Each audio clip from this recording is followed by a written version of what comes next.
మనము అన్ని రకాల నీళ్ళలో పెరిగే చేపలు పెంచుకోవచ్చు.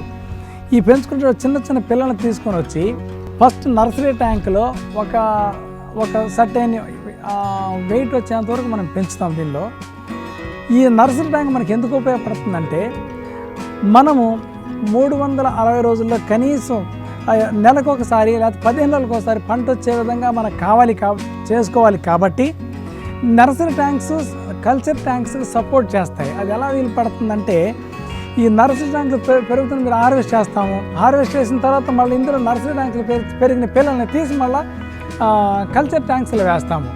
కల్చర్ ట్యాంక్ ఎప్పుడు ఇక దీనిలో పెంపకానికి హార్వెస్టింగ్కి బ్రేక్ ఎక్కడ ఉండదు. ప్రతి నెల మనం ఇందులో పంట తీయచ్చు. చెరువులలో కాకుండా ప్రతి నెల మనం పంట తీసే అవకాశం ఈ ట్యాంకుల్లో ఉంది. నర్సరీ ట్యాంక్స్ అందుకు ఉపయోగపడతాయి. అదే మొత్తం కల్చర్ ట్యాంక్ అనుకోండి, సంవత్సరం మొత్తం లేకపోతే 6-7 నెలల వరకు మనం పంట తీసేది ఆగాలి. అలా ఆగకుండా ఈ నర్సరీ ట్యాంకులో దీనికి కల్చర్ ట్యాంక్స్లో ప్యారలల్గా కల్చర్ ట్యాంకులో పెరిగే చేపకు ప్యారలల్గా నర్సరీ ట్యాంకులో చిన్న చిన్న ఫింగర్లింగ్స్ తీసుకొచ్చి ఒక సర్టన్ వెయిట్ వచ్చేంతవరకు పెంచి ఇందులో హార్వెస్ట్ చేసిన తర్వాత ఈ పిల్లల్ని తీసి ఇందులో వేస్తాం. మళ్ళీ అవి పెరుగుతూ ఉంటాయి.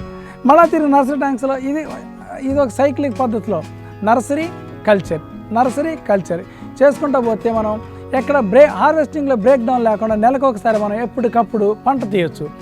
చెరువుల్లో లేకుండా చెరువుల్లో సంవత్సరానికి ఒకసారి తీస్తారు. ఇందులో ప్రతి నెల మనం తీసుకోవచ్చు, లేకపోతే 15 రోజులకు ఒకసారి తీసుకోవచ్చు, మన వెసులుబాటుని బట్టి.